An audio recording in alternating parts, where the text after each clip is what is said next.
जय हिंद। आज हम लोग 10वीं क्लास के बायोलॉजी के श्वसन चैप्टर के ऊपर जानेंगे। देखिए श्वसन चैप्टर पर श्वसन तंत्र के बारे में मैं ऑलरेडी एक वीडियो बना दिया हूँ, उसका लिंक डिस्क्रिप्शन में मिल जाएगा, आप देख लेंगे। देखिए आज हम श्वसन और श्वास के ऊपर चर्चा करेंगे। देखिए श्वसन हम सीधे कह देंगे कि सांस लेने और छोड़ने की प्रक्रिया, तो श्वसन नहीं होता, ये होता है ब्रीथिंग यानी श्वास, इसको रेस्पिरेशन कहते हैं।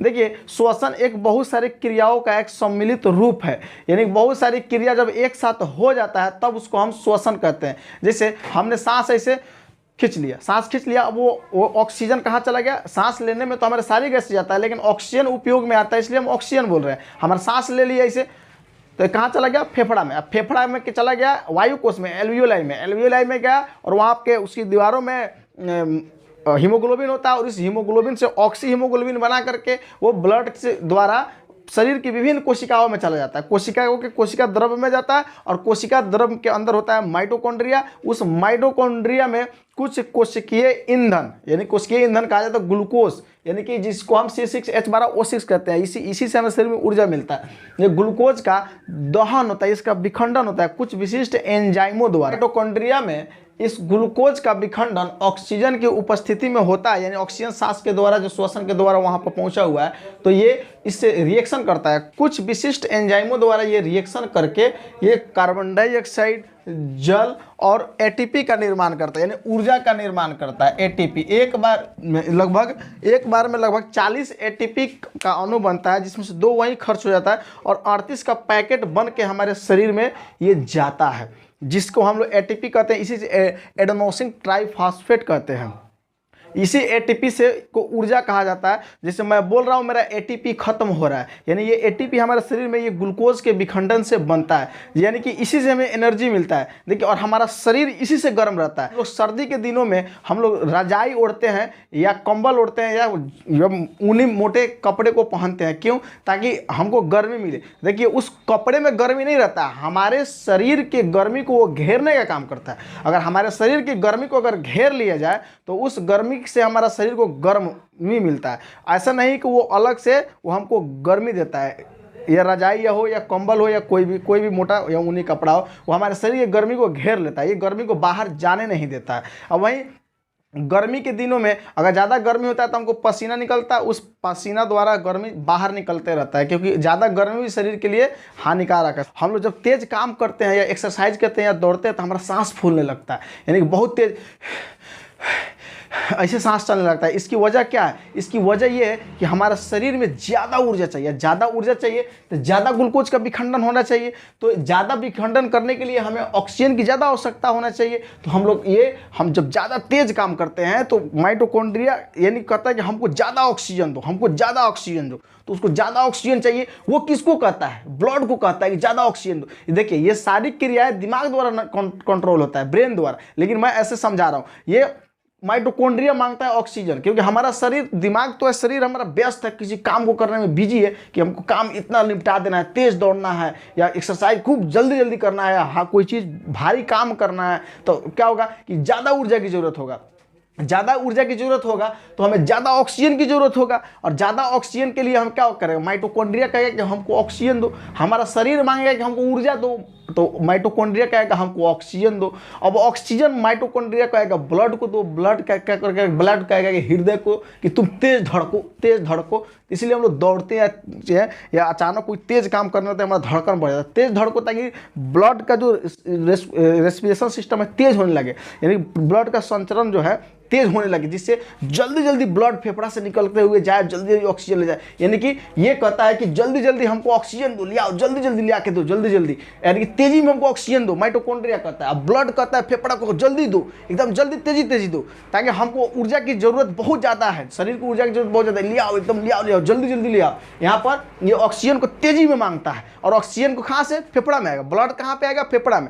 हृदय खूब तेज धड़कने लगेगा, जल्दी वहाँ पर ऑक्सीजन को सप्लाई करना है तेजी में, ये ऑक्सीजन का सप्लाई होने लगेगा। और हम ऑक्सीजन फेफड़े में कहाँ से लाएंगे? हम तेजी में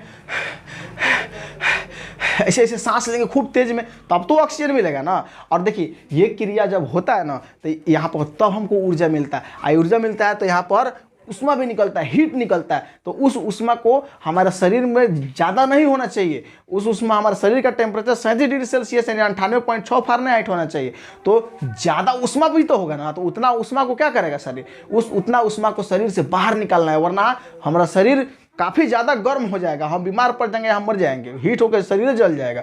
तो उसे को बाहर निकालने के लिए पसीना के द्वारा उस गर्मी को अवशोषित करके बाहर निकाला जाता है, और वो पसीना बाहर से हवा चलती है तो वाष्पीकरण होता है, और वाष्पीकरण से ठंडक महसूस होता है, तब जाके हमको पसीना निकलता है और फिर ठंडा महसूस होता है। पसीना सूखता है तो ठंडक महसूस होता है। तो ये पसीना भी निकलता है उसी की वजह से, क्योंकि ज़्यादा उष्मा को बन गया तो उसको बाहर निकालना है। तो ये हम इसको कहेंगे कि ये श्वसन क्रिया सम्मिलित हुआ। और यहाँ पर जब ये बन जाएगा ना, ये एटीपी बन जाएगा, तो यहाँ पर कार्बन डाइऑक्साइड है, जल तो है तो ब्लड में घुल जाएगा या पसीना या पेशाब से बाहर निकल जाएगा, लेकिन कार्बन डाइऑक्साइड क्या है, एक जहरीला है, शरीर के लिए अपशिष्ट पदार्थ है। तो इन अपशिष्ट पदार्थ को फिर क्या करता है, विसरण द्वारा जो हीमोग्लोबिन है, हीमोग्लोबिन ले लेता है और कार्बोक्सी हीमोग्लोबिन बना लेता है, और कार्बोक्सी हीमोग्लोबिन बना करके और फिर उसी से होते हुए फेफड़ा में आता है, और विसरण द्वारा फेफड़ा से शरीर से फिर फेफड़ा में आकर के बाद में फिर नाक से बाहर छोड़ देते हैं। तो ये पूरी प्रक्रिया श्वसन कहलाता है। हम श्वसन सीधे कह देंगे सांस लेने छोड़ने की प्रक्रिया तो 100% गलत है, वो तो स्वच्छोश्वास हो जाएगा, ब्रीथिंग हो जाएगा। हम बोलेंगे श्वसन वैसी क्रियाओं का सम्मिलित रूप है जिसमें बाहरी वातावरण से ऑक्सीजन को लेकर के शरीर की विभिन्न कोशिकाओं तक पहुंचाना, और वहां पर कोशिकीय ईंधन ग्लूकोज, यानी कि ग्लूकोज कोशिकीय ईंधन इसको कहते हैं, यही जलता है तो हमारे शरीर में एनर्जी मिलता है। कोशिकीय ईंधन को विशिष्ट एंजाइमों की सहायता से और ऑक्सीजन की उपस्थिति में उसे विखंडित करना, और विखंडन से ऊर्जा का उत्पादन करना, और बने अपशिष्ट पदार्थ को शरीर से बाहर निकालने की प्रक्रिया, या वहाँ पर क्या बनता है, कार्बन डाइऑक्साइड, बने अपशिष्ट पदार्थ कार्बन डाइऑक्साइड को बाहर निकालने की प्रक्रिया क्या कहलाता है, श्वसन कहलाता है। इतना लंबा लिख के ये आपको रिएक्शन लिखना पड़ेगा, और इसको बैलेंस भी करते हैं जैसे मैंने बैलेंस किया। तो ये श्वसन कहलाता है। देखिए अब श्वसन दो तरह के होता है, एक होता है अवायवीय श्वसन, एनारोबिक रेस्पिरेशन कहते हैं, और वायवीय श्वसन एरोबिक रेस्पिरेशन कहते हैं। देखिए इसके बारे में जानेंगे। देखिए ये अवायवीय का मतलब हो गया कि वहाँ पर ऑक्सीजन नहीं है, ऑक्सीजन नहीं है, ऑक्सीजन की अनुपस्थिति में होता है। वैसा श्वसन जो ऑक्सीजन की किसी ग्लूकोज का विखंडन ऑक्सीजन की अनुपस्थिति में हो जाए, और ये कहाँ पर होगा, कोशिका द्रव्य में होगा, माइटोकॉन्ड्रियम नहीं, कोशिका द्रव्य में होगा। इसमें एक अणु यानी एक कार्बनिक पदार्थ के अणु दो कार्बनिक पदार्थ के अणु में यानी पायरुवेट में टूटता है, जो 3 कार्बन परमाणु वाले पायरुवेट के यौगिक बनता है। समझ जाइए कि तुर दिया जाए कहाँ, कोशिका द्रव्य में, कोशिका द्रव्य में थोड़ा सा तुर दिया जाएगा, और उसके बाद फिर माइटोकॉन्ड्रियम उसको तक बढ़िया से थूरा जाएगा, और उसे तुर करके ऊर्जा लिया जाएगा और अपशिष्ट पदार्थ को बाहर निकाला जाएगा। देखिए तो अवायवीय श्वसन कहेंगे वैसा श्वसन जो ऑक्सीजन की अनुपस्थिति में हो, उसे अवायवीय श्वसन कहा जाता है। ये श्वसन का प्रथम चरण होता है, इसमें ऊर्जा का निर्माण कम होता है, इसमें ग्लूकोज का विखंडन 3 कार्बन परमाणुओं वाले यौगिक में होता है, यानी पायरुवेट में विखंडन इसका हो जाता है, ठीक है, पायरुवेट में, और ये कोशिका द्रव्य में होता है, ठीक है। और देखिए अवायवीय श्वसन का ये ऑक्सीजन की उपस्थिति में होता है। पहले तनका सा कोशिका द्रव्य में उसको तुर दिया गया, और फिर वायवीय श्वसन को इसको माइटोकॉन्ड्रिया में तुरा जाएगा, यानी ऑक्सीजन की उपस्थिति में होगा, और ये श्वसन का दूसरा चरण होता है, श्वसन का दूसरा चरण होता है, और ये माइटोकॉन्ड्रिया में होता है। इसमें ऊर्जा का उत्पादन बहुत ज़्यादा होता है, तो ये वायवीय श्वसन है। देखिए कैसे विखंडन होता है, सबसे पहले ग्लूकोज हो गया यानी C6H12O6, ये ग्लूकोज, इसका विखंडन कोशिका द्रव्य में ऑक्सीजन की अनुपस्थिति में हो जाता है। यहाँ पर कोशिका द्रव्य में, कोशिका द्रव्य में जब होता है ना, तो ये पायरुवेट और एटीपी का निर्माण करता है, यानी थोड़ा सा कम ऊर्जा और पायरुवेट में बदल जाता है। यानी ये ग्लूकोज का एक बड़ा अणु 2 छोटे छोटे अणुओं में टूट जाता है, यानी 6 कार्बन परमाणु वाला यौगिक 3 कार्बन परमाणु वाले यौगिक में टूट जाता है, जिसको हम पायरुवेट कहते हैं। अब देखिए इस पायरुवेट का विखंडन 3 तरह से होता है। एक होता है ऑक्सीजन की अनुपस्थिति में, एक होता है ऑक्सीजन की उपस्थिति में, और एक होता है ऑक्सीजन के अभाव में। तो देखिए जब पायरुवेट का विखंडन ऑक्सीजन की अनुपस्थिति में होता है ना, तो वहाँ पर इथेनॉल और कार्बन डाइऑक्साइड बनता है। याद रखेंगे ऑब्जेक्टिव में, मैट्रिक बोर्ड में, कंपटीशन में पूछता है हमेशा, एक 2 नंबर का था, इसमें से एगो ना एगो इनमें से आना ही है, जो ये चैट बना है उसमें से। जब पायरुवेट का विखंडन ऑक्सीजन की अनुपस्थिति में होता है तो क्या बनता है, इथेनॉल प्लस कार्बन डाइऑक्साइड बनता है। तो ये क्रिया कहाँ पर होता है, ईस्ट में। ऑक्सीजन की अनुपस्थिति में कहाँ पर, ईस्ट में होता है। और जब वहीं पर पायरुवेट का विखंडन ऑक्सीजन की उपस्थिति में हो जाए तो बनता है कार्बन डाइऑक्साइड, जल और एटीपी। और यहाँ कहाँ पर, माइटोकॉन्ड्रिया में। जैसे ये रिएक्शन लिखा हो ये वाला, और बनता है ये कार्बन डाइऑक्साइड, जल और एटीपी कहाँ पर, माइटोकॉन्ड्रिया में। अगर यही पायरुवेट का विखंडन ऑक्सीजन की अभाव में हो जाए, यानी कम ऑक्सीजन सीमित मात्रा में हो, तो वहाँ पर ऑक्सीजन के अभाव में हो तो लैक्टिक अम्ल बन जाता है। जैसे हमारे मांसपेशिया में कठिन कोई काम ना किए हैं, कभी अचानक काम करेंगे, कोई कठिन मेहनत कर लेंगे, दौड़ लेंगे, तो कल होकर के पूरा शरीर दर्द करता है, लगता है कोई थूर दिया है लाठी से, तो ये लैक्टिक अम्ल बन जाता है उसमें, जिसके वजह से शरीर में दर्द होता है। तो ये प्रक्रिया कहाँ होता है, पेशी कोशिकाओं में होता है। देखिए ऑब्जेक्टिव क्वेश्चन कैसे पूछता है कि ग्लूकोज पायरुवेट में कहाँ बदलता है, पायरुवेट का निर्माण कहाँ होता है, तो फटाक से बोल दें ग्लूकोज कहाँ पे, पायरुवेट में कहाँ बनता है, कोशिका द्रव्य में। ये श्वसन के प्रथम चरण में होता है। अब ऐसे पूछता है, आप बताइए कि पायरुवेट का विखंडन ऑक्सीजन की अनुपस्थिति में हो जाए तो क्या बनेगा, तो इथेनॉल प्लस कार्बन डाइऑक्साइड बनेगा। इथेनॉल प्लस कार्बन डाइऑक्साइड, ये ऑब्जेक्टिव में पूछता है। और ये कहाँ पर होता है, यानी इथेनॉल प्लस कार्बन डाइऑक्साइड जो प्रक्रिया है, बनता है प्रक्रिया ऑक्सीजन की अनुपस्थिति में, ये कहाँ पर होता है, ये होता है ईस्ट में। इसको याद रखेंगे। वही पूछ देता है कि पायरुवेट का विखंडन जब ऑक्सीजन की उपस्थिति में होगा तो ये कहाँ पर होगा, कहाँ पर होता है ऑक्सीजन की उपस्थिति में, तो माइटोकॉन्ड्रिया में होता है। और इसके परिणाम स्वरूप क्या बनता है, तो कार्बन डाइऑक्साइड, जल और एटीपी का निर्माण होता है। याद रखिएगा, माइटोकॉन्ड्रिया में होता है।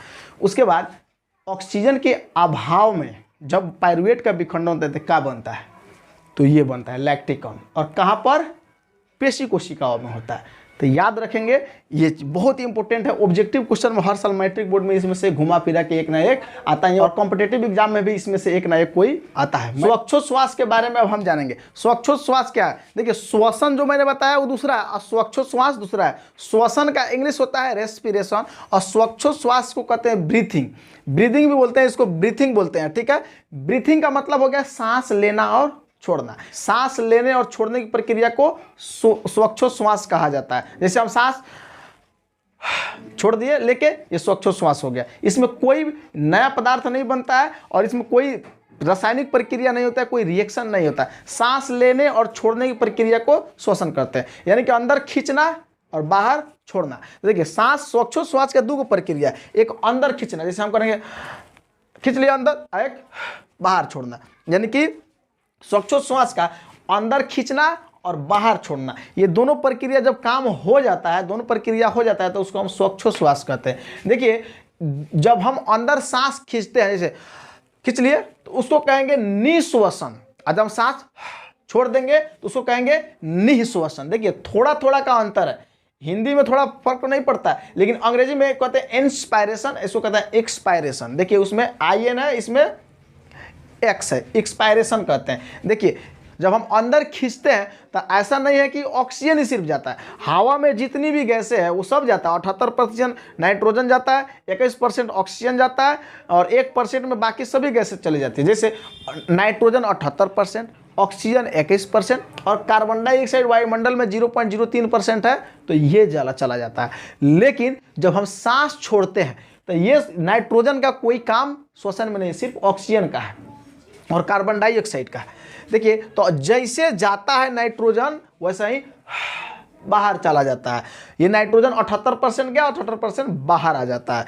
देखिए ये, और ये नाइट्रोजन का जाना जरूरी है, नहीं तो ऑक्सीजन गैस भारी होती है, हमारा फेफड़ा में जाएगा तो चोट लगेगा, सिर्फ ऑक्सीजन जाएगा तो, ठीक है। इसलिए नाइट्रोजन का जाना जरूरी है। ये ऑक्सीजन इसमें से लगभग 4% ऑक्सीजन हमारे ब्लड में चला जाता है, और 21% गया, 4% अंदर हमारे शरीर में चला गया, तो ये कितना बचा, 17%। अब आपके दिमाग में चलता होगा कि ये पूरा ऑक्सीजन क्यों नहीं चला गया। ये पूरा ऑक्सीजन इसलिए नहीं गया है क्योंकि ये हमारे फेफड़ा जो है ना, एल्वियोलाई जिसको कहते हैं, वहाँ पर विसरण द्वारा होता है। जैसे ये एल्वियोलाई होगा, अंगूर के गुच्छे की तरह होता है, यहाँ पर इसमें ब्लड भरा रहता है, और इस ब्लड में यहां पर रहता है ऑक्सीजन, अंदर रहता है कार्बन डाइऑक्साइड, ठीक है। CO2 गैस रहता है। तो ये ब्लड है, तो ऐसा नहीं है कि इस ब्लड में पूरी तरह से कार्बन डाइऑक्साइड है, कुछ ऑक्सीजन रहता है और ये विसरण द्वारा उच्च सांद्रता से निम्न सांद्रता की ओर ये विस्तृत करके जाता है। देखिए मान लेते हैं कि हमारे पास उच्च सांद्रता निम्न सांद्रता क्या है, जैसे ये 100 ग्राम पानी है, ठीक है, 100 ml मान लेते हैं, 100 ml पानी है, इसमें हमने 100 ग्राम चीनी रखा है, 100 ग्राम चीनी रखा है, इसमें 100 ग्राम हमने इसमें चीनी घोल दिया है। और एक और यहाँ पर डिब्बा है, एक और गिलास है, इसमें भी उतना ही पानी है, 100 ml पानी है और 100 ग्राम इसमें हम चीनी रख देते हैं, 100 ग्राम इसमें हम चीनी रख देते हैं। अब देखिए 100 ग्राम चीनी घोल देंगे, सॉरी इसमें हम 150 ग्राम रख देते हैं, इसमें हम 150 ग्राम चीनी रख देंगे। आइए दोनों को अगर हम मिला देंगे ना बिना हिलाए, तो क्या होगा, इधर चीनी की सांद्रता ज़्यादा है, इधर कम है, तो इसमें से बह करके जो इसमें से उच्च सांद्रता से चीनी निम्न सांद्रता की ओर जाएगा। और कितना जाएगा, ये 50 ग्राम नहीं जाएगा, ये तब तक जाएगा जब तक पूरा बराबर ना हो जाए। तो बताओ इसमें से 25 ग्राम ना इसमें जाएगा, 25 ग्राम जाएगा तो ये 125 हो जाएगा, ये भी 125 हो जाएगा, पूरा का पूरा थोड़ा ही जाएगा, यानी कि पूरा दोनों आपस में बराबर हो जाएगा। ये तब तक जाते रहेगा जब तक दोनों बराबर ना हो जाए। तो इसलिए इधर से 4% ही ऑक्सीजन उसमें जा पाता है। ऐसा भी है कि हमारा हीमोग्लोबिन की अगर कमी हो जाए हमारे शरीर की ब्लड में, तो शरीर भाराने लगता है, शरीर में ऑक्सीजन लेवल कम हो जाता है, यानी कि ऑक्सीजन लेवल हमेशा 96 से ऊपर रहना चाहिए, ठीक है, ऑक्सीजन की कमी हो जाता है। तो ये ऑक्सीजन इसलिए हमारा 4% यूज होता है, बाकी का बाकी सब के सब बाहर निकल जाता है। तो देखिए 17% हमारा सांस जो छोड़ते हैं ना, तो उसमें 17% ऑक्सीजन बाहर निकल जाता है और 4% कार्बन डाइऑक्साइड, क्योंकि अब अंदर से जो हम कार्बन डाइऑक्साइड जो हमारा बना है श्वसन में, अभी जो रिएक्शन बताया था उस समय, उस श्वसन से कार्बन डाइऑक्साइड को इसी तरह से ना बाहर निकाला जाएगा, तो 4% ऑक्सीजन को निकाला जाता है। तो आई होप आपको समझ में आया होगा। बहुत बहुत धन्यवाद मेरा वीडियो देखने के लिए। मिलते हैं नेक्स्ट वीडियो में, तब तक के लिए जय हिंद।